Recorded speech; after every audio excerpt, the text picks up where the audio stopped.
मैं आपको पढ़ा रहा हूँ मौलिक अधिकारों के बारे में, और मौलिक अधिकार है संविधान के भाग 3 के अंतर्गत। और आज मैं पढ़ा रहा हूँ आपको स्वतंत्रता का, राइट टू फ्रीडम का, मतलब स्वतंत्रता के कौन कौन से अधिकार हैं जो कि संविधान देते हैं भारतीय नागरिकों को। तो देख लीजिए, आर्टिकल 19 से लेके 22 तक कहता है स्वतंत्रता का अधिकार के बारे में, ठीक है। और इसको वन बाय वन समझते हैं और सबके अपवाद भी हम लोग पढ़ते चलेंगे। सबसे पहले बता दूं आर्टिकल नंबर 19 क्या कहता है, ध्यान से देखिए। आर्टिकल नंबर 19 क्या कहता है कि 6 तरीके की स्वतंत्रता है। सबसे पहला स्पीच और एक्सप्रेशन की, विचार और अभिव्यक्ति की स्वतंत्रता। आप अपनी बातों को, अपने विचार को कह सकते हैं, कोई कुछ नहीं कर पाएगा। आप अपनी राय को रख सकते हैं, ठीक है, कोई कुछ नहीं कर सकता। दूसरा असेंबली, सभा बुलाने, 10 लोगों को इकट्ठा करके आप खड़े होकर कुछ बोलना शुरू करिए, कोई बोलेगा नहीं, आपकी फ्रीडम है, याद रखिएगा। सभा बनाना। एसोसिएशन, संघ बना लेना, आप चाहते हैं मजदूर संघ बनाना, मैं बनाना चाहता हूं इंजीनियर संघ बनाना, बना लूं, ये हर आदमी को फ्रीडम है भारत की, याद रखिए।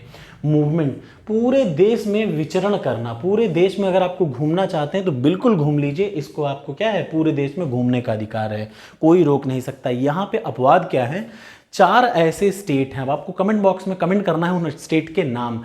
ऐसे नॉर्थ ईस्ट के स्टेट हैं जहां पे इनर लाइन परमिट काम करता है। इनर लाइन परमिट क्या पता है, आप भले भारत के ही हैं लेकिन आपको लाल वीज़ा की ज़रूरत पड़ेगी, जिसको बोलते हैं इनर लाइन परमिट वीज़ा।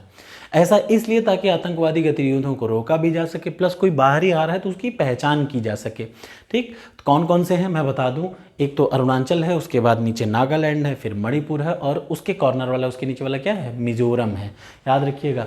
यहाँ पे इतने स्टेटों में क्या है, इनर लाइन परमिट है। मतलब अगर आप भारत के भी हैं लेकिन इन राज्यों में जाना चाह रहे हैं तो आपके पास क्या होना चाहिए, गवर्नर से इशू किया हुआ इनर लाइन परमिट, लाल वीज़ा होना मैंडेटरी है, ठीक है। तो इसका अपवाद है क्या, आर्टिकल 19 का जो पार्ट 4 है, मूवमेंट, पूरे देश में घूम सकते हैं लेकिन इन 4 राज्यों में बिना इनर लाइन परमिट के visa, inner line permit visa बोलते हैं उसको, नहीं घूम सकते। उसके बाद अगला आ जाइए, रेजिडेंस, पूरे भारत के किसी भी जगह पे आप जाके क्या कर सकते हैं, अपना मकान खरीद सकते हैं। और सबसे लास्ट जो स्वतंत्रता है, प्रोफेशन, किसी भी तरीके का व्यवसाय आप भारत के किसी भी भाग में जाके कर सकते हैं, ये है आर्टिकल 19, याद रखिएगा। 6 तरीके की स्वतंत्रता बताता है आर्टिकल नंबर 19।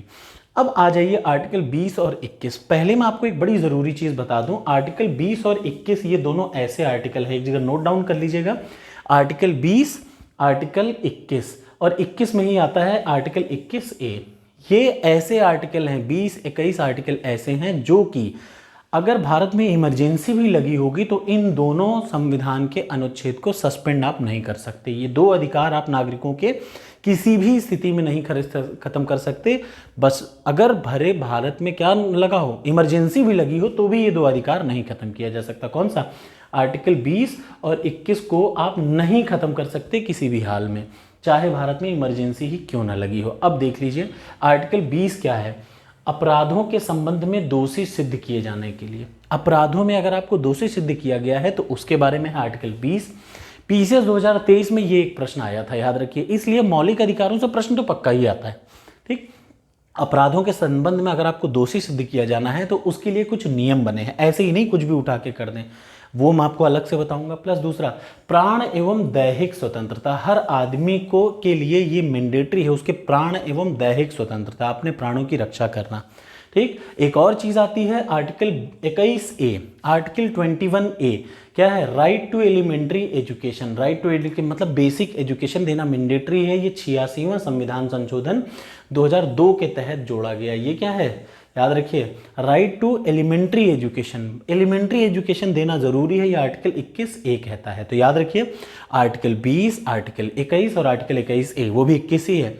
ये इमरजेंसी में भी नहीं खत्म किए जा सकते, मतलब ये अधिकार ऐसे हैं जो किसी भी इमरजेंसी में खत्म नहीं किए जा सकते, ये आपको एकदम रट डालना है। उसके बाद आता है, अभी मैं आपको ये आर्टिकल 20 और 21 के बारे में अच्छे से बताऊंगा क्योंकि ये बहुत ज़रूरी है, क्योंकि इसको सस्पेंड नहीं किया जा सकता।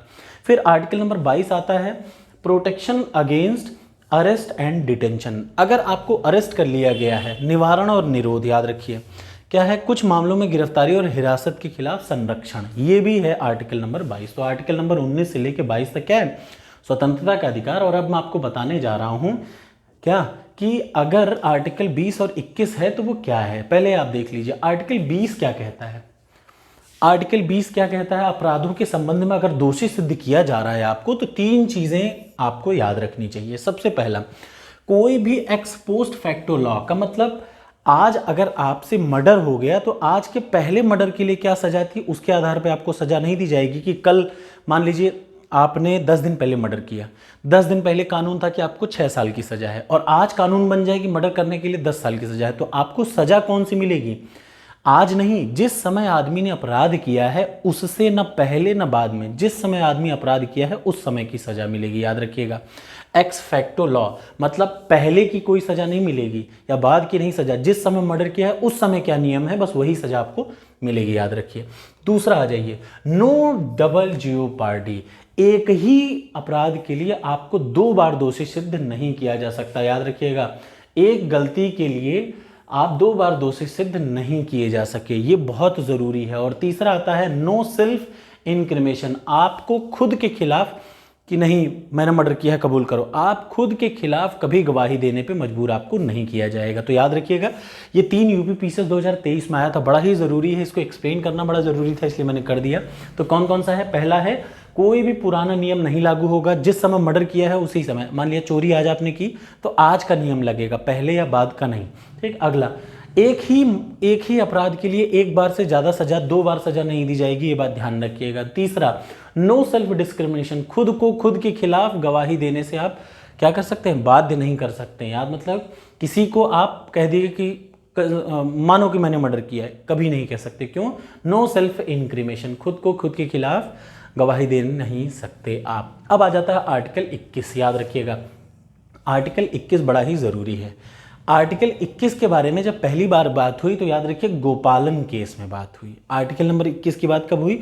आर्टिकल 21 क्या है? प्राण एवं दैहिक स्वतंत्रता, याद रखिएगा प्राण एवं दैहिक स्वतंत्रता मतलब आदमी के प्राण और दैहिक बॉडी की रक्षा करने का भी अधिकार है। क्या पहली बार इस पर चर्चा हुई गोपालन केस में 1950 में, लेकिन उस समय सुप्रीम कोर्ट ने इसका क्या कर दिया? Narrow interpretation. नैरो इंटरप्रिटेशन का मतलब उस समय सुप्रीम कोर्ट ने कह दिया कि भैया ये अधिकार आदमी दूसरे आदमी के, इंडिविजुअल आदमी के खिलाफ आप यूज कर सकते हैं। मेरी बात समझ लीजिए, जैसे एक आदमी से आपको प्राण की जान के खतरा है तो आप उस आदमी के खिलाफ कर सकते हैं, ना कि गवर्नमेंट के खिलाफ। लेकिन ये कौन केस में? गोपालन केस में कहा। लेकिन याद रखिए मेनका गांधी केस 1978 में कहा, सुप्रीम कोर्ट ने अपने ही निर्णय को, गोपालन केस वाले निर्णय को बदल दिया और ऐसा कहा कि आर्टिकल 21 का मतलब राज्य खिलाफ अगर आपको लग रहा हो प्राण एवं देह की भय है तो आप उसको आर्टिकल 21 के तहत क्लेम कर सकते हैं। ये है स्वतंत्रता का अधिकार। तो कैसा लगा वीडियो ज़रूर बताइएगा। इसके बाद हम लोग पढ़ेंगे बचे 3 अधिकार। कौन कौन से? शोषण के विरुद्ध अधिकार, धर्म की स्वतंत्रता का अधिकार। Thank you so much. कैसा लगा वीडियो ज़रूर बताइएगा। कल सुबह ये वीडियो आपको मिल जाएगा बचाओ पार्ट।